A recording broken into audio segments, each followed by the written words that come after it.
Bem-vindo à nossa 10ª aula de microcontrolador. Hoje nós vamos fazer uma breve revisão e vamos fazer o encerramento da nossa disciplina. Vamos iniciar a aula de hoje corrigindo a tarefa de validação da aula passada, da aula 9. A questão era assim: consultando a tabela de configuração do ADCOM 1, como deve ficar o registrador ADCOM 1 para usarmos as entradas AN0 e AN1 juntas? Aí a sugestão do hardware está aí, o nosso LCD mostrar a variável A0 e os valores em milivolt, e também os nossos potenciômetros ligados a RA0 e RA1, consequentemente aos pinos 2 e 3 do meu microcontrolador. Vamos então olhar a nossa tabelinha do ADCOM 1. Para configurar o ADCOM 1, nós vamos trabalhar com os bits de PGF0 a PGF3, os 4 últimos bits significativos. Basta, então, olhar essa tabelinha e ver que para colocar a entrada analógica 0 ativa e a entrada analógica 1 ativa, eu preciso escrever 1101 nos bits de PGF3 a PGF0. Então, se eu colocar esse valor no ADCOM 1, eu vou estar habilitando as entradas analógica 1 e analógica 0 e desabilitando todas as outras entradas. Então, o registrador ADCOM 1 vai ficar com o valor em binário 101 ou 13, né? 1, 2, 4, 8, 8, 9, 10, 11, 12, 13 em decimal. Então você pode responder, o ADCOM 1 vai ficar com 13 em decimal, ainda 1101 em binário. Vamos lá na tela do microC ver como é que ficou esse programa. E depois também vamos ver lá no Proteus como é que ficou a simulação. Agora nós estamos na tela do microC.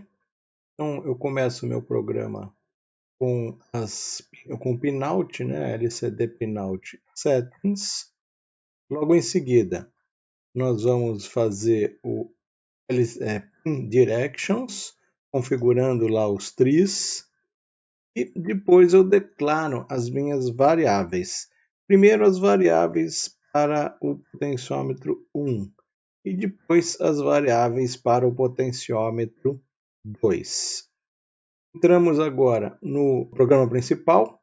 Então aqui no programa principal eu faço a configuração dos trees, dizendo que eu vou usar agora o AN0 e o AN1, e a palavra ADCOM agora é 101, porque eu vou selecionar os bits para AN0 e AN1, semicon não mudou, inicio o meu módulo analógico, inicio o meu módulo LCD, faço um clear no LCD, em seguida desligo o cursor e aí eu entro no meu loop infinito. No meu loop infinito, nós vamos primeiro fazer a aquisição do valor no potenciômetro P1, converter ele no valor do tipo string, porque o meu LCD precisa mostrar uma função do tipo string. Depois eu vou lá, faço um corte, né, removo os espaços em brancos localizados à esquerda da string e depois calculo a tensão que vai ser mostrada em milivolts. Faço novamente a conversão variável tipo inteira para string e recorto, né, retiro os espaços em branco. O potenciômetro 1 então está pronto para ser mostrado. Nós vamos fazer o mesmo processo no potenciômetro 2. Vamos fazer a aquisição do valor no potenciômetro 2, depois eu converto o valor li no potenciômetro para uma string e tiro a parte de zeros dessa string, né, zeros à esquerda, os espaços em branco, né? Também calculo a tensão que eu recebi no potenciômetro 2, em seguida faço a conversão desse valor para uma string para poder ser mostrada, dou uma limpada nessa string removendo os espaços. Agora sim eu vou montar a tela do meu LCD. Faço um clear lá, limpando a tela. posiciono, escrevo a 0, depois escrevo a variável do lila no P1, depois eu escrevo a variável em milivolt, coloco a unidade milivolt. Mesmo processo, eu vou repetir o potenciômetro 2, posiciono o meu LCD na linha 2, coluna 1, escrevo o valor, escrevo A1, e depois escrevo o valor da variável A1. Posiciono, escrever agora a variável tensão, o valor em milivolts, e depois coloco a unidade em milivolts. Tempinho lá para finalizar. Esse programa, é o programa que vai fazer a escrita no LCD, leitura de 2 conversores analógicos digitais. Vamos dar um pulinho agora lá na tela do Proteus e ver esses 2 conversores analógicos digitais trabalhando simultaneamente. Agora na tela do Proteus eu tenho meu LCD configuradinho bonitinho, os 2 potenciômetros aqui prontos para ler os valores. Os potenciômetros estão ambos em 50%. Se eu der um playzinho aqui, eu devo ver na primeira linha o valor de A0 e o valor em milivolts. Perfeito, olha lá, a 0 está em 511 e 2,5 volts, ou 2.502 milivolts. E o A1 está em 696, está medindo aqui 3,4. Se eu olhar aqui nos meus voltímetros, aqui, o RA0 está em 2,499,5 e o RA1 está em 3,39, que é o 3,4. Se eu variar um pouquinho aqui, vamos abaixar o valor do RA1 para 2 volts, 2,06.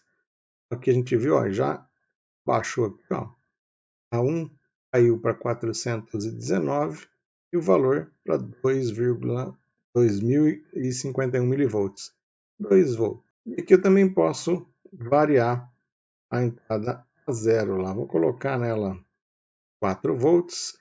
Agora, a 0 está valendo 839, com 4.108 milivolts, que é os 4 volts aí.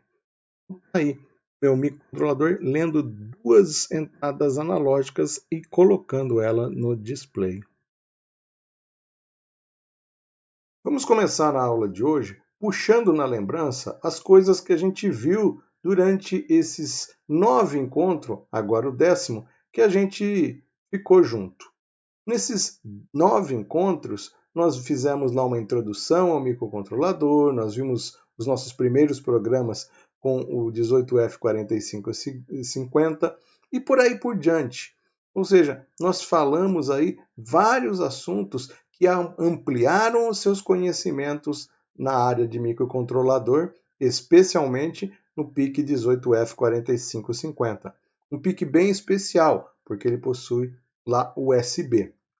Hoje a gente vai falar mais um pouquinho sobre esse microcontrolador e sobre as coisas que a gente viu nesses nossos 9 encontros. No nosso primeiro encontro lá, nós falamos sobre as características desse microcontrolador. E não é um microcontrolador básico, é um microcontrolador de 40 pinos, cheio de recursos. Cada pino ele possui mais de uma função. Ou seja, o nosso microcontrolador ele é tudo dentro de um único chip. Ele é mais do que um processador. Também falamos dos resistores de pull-up e pull-down, que são necessários para definir um nível digital na entrada de um microcontrolador, seja usando um botão ou seja usando um sensor.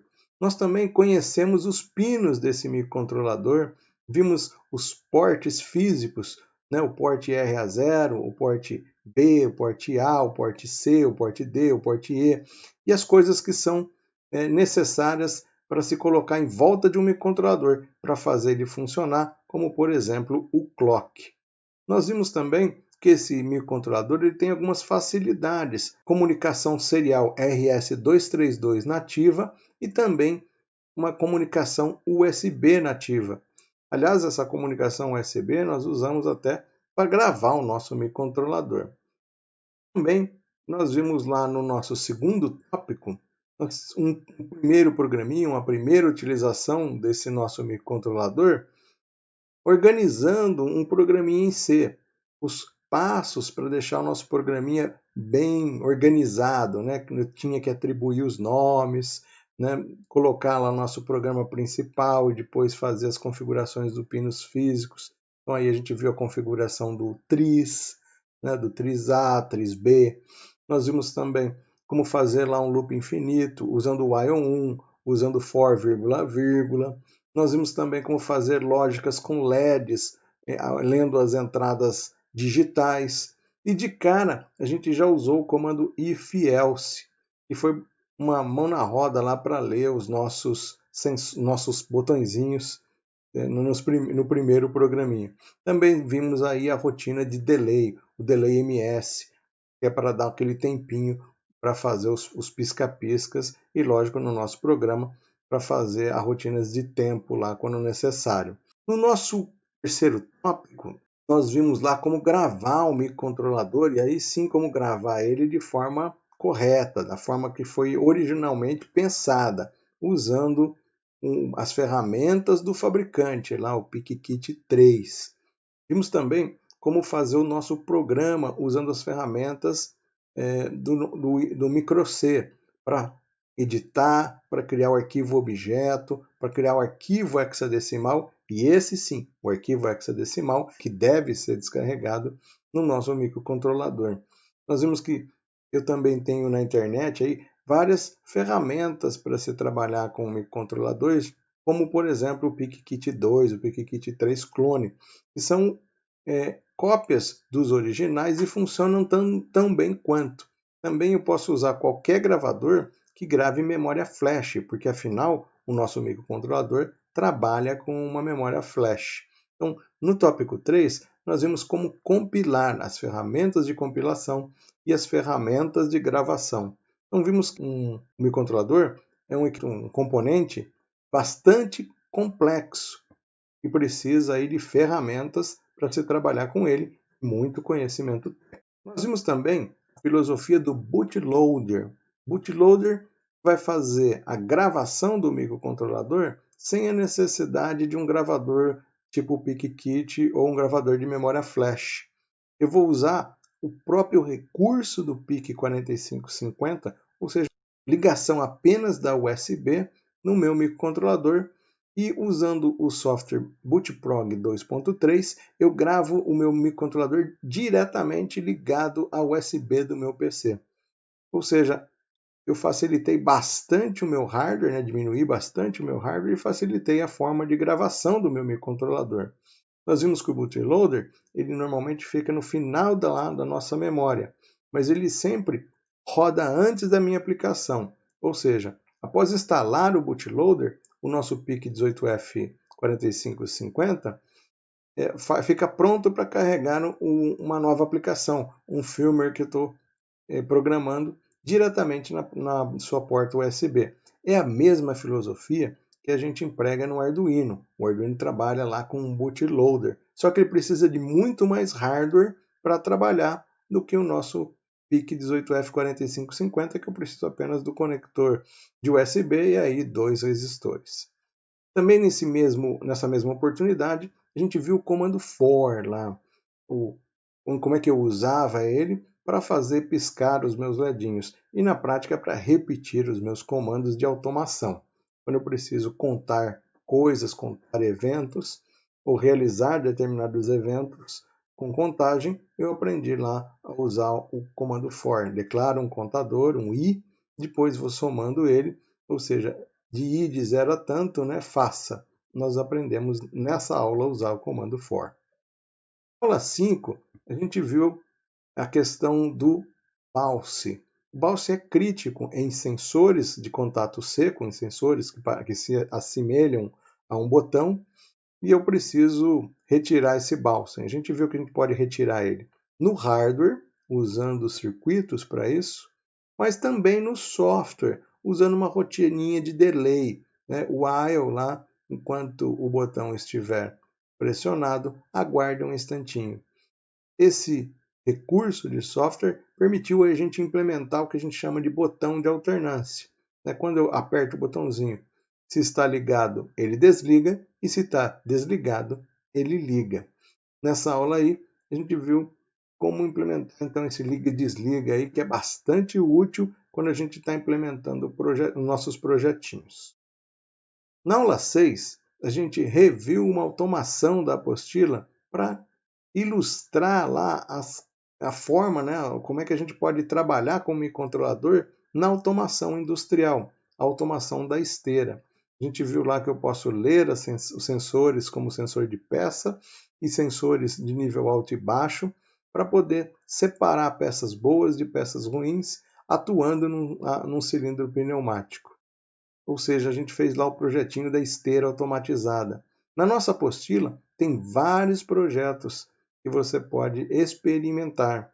Tem lá os programinhas. Eu preferi colocar outras facilidades durante as nossas aulas, porque vocês já tinham visto alguns desses projetos e eu achei melhor a gente mostrar outras facilidades que a gente poderia usar com o nosso PIC 18F4550. Na aula de número 7, nós brincamos um pouquinho com lógica. Vimos que a exclamação significa not. Vimos também que o e de companhia significa um and. Né? Então, nós trabalhamos aí com a parte lógica da linguagem C, fazendo lá lógica com sensores, aprendendo a sintaxe, como trabalhar com essas lógicas. Vimos também a criação de subrotina, que deve ser colocada antes do programa principal. Dividindo meu programa em subrotinas, eu vou deixar esse meu programa mais simples de trabalhar, mais fácil de debugar, né? Mais fácil de achar o defeito. Também quando eu tenho um projeto de grande porte, eu posso dividir o meu trabalho em mais de uma pessoa. Né? Uma pessoa fica trabalhando com determinada rotina, outra pessoa fica trabalhando com outra rotina, e no final das contas eu junto as duas rotinas para fazer um programa de automação, um programa principal. Então, o uso de subrotina é bastante empregado na prática. Em C, nós chamamos subrotina de função ou procedimento. Uma função vai lá, executa algo e devolve um resultado para mim, tipo uma calculadora, por exemplo. Eu injeto um valor, injeto outro, rodo lá a função soma, por exemplo, e ele vai devolver o valor da soma. E um procedimento não, um procedimento ele vai lá, executa algo, por exemplo, como limpar um display. Se é um procedimento, eu vou lá, executo e vou embora. Se é uma função, executo e normalmente eu tenho um valor a ser devolvido, um resultado. No tópico 8, nós vimos como trabalhar com LCD. Nós vimos como escrever no LCD, como é que um LCD funciona, a complexidade de se escrever no módulo de LCD. O módulo de LCD, nós vimos que ele tem dentro, em seu interior, um microcontrolador, que ele tem memória, e esse cara vai fazer com que eu converse com o módulo do meu microcontrolador e possa escrever coisas que estão lá na tabela ESC. Mas também posso fazer o meu caractere, meu símbolo, e escrever também usando lá o comando lcd-char. Nós vimos que eu posso usar vários recursos da biblioteca, como limpar o meu display, desligar o cursor. Nós vimos também várias facilidades usando essa biblioteca do meu microC. No módulo 9, nós vimos a implementação de um voltímetro, usando a entrada analógica, o recurso de entrada analógica do meu microcontrolador. Nós aprendemos lá que se eu pegar o valor em digital lá, né, o 2 elevado a qualquer coisa, por exemplo, 2 elevado à quarta, vai dar 16 posições na minha linha, na minha tabela verdade lá. Eu posso, então, pegar o meu fundo de escala, os 5 volts, e dividir pelo valor máximo que eu consigo contar, 15. E vai dar 5 dividido por 15, vai dar um degrauzinho lá de 0,3. Então, nós vimos a questão da resolução. Quanto mais bits eu tiver, mais resolução, mais preciso será meu microcontrolador. Mas, em compensação, mais lenta será a conversão. Então, aí a gente viu como fazer essa conversão usando as bibliotecas do microC e usando lá os recursos para escrever no meu LCD. Então implementamos aí na nossa aula uma leitura do EN0 e agora, no início dessa aula, na correção do exercício, nós implementamos aí 2 voltímetros, 2 milivoltímetros, usando o nosso microcontrolador. Veja aí então como é que foram nossos encontros.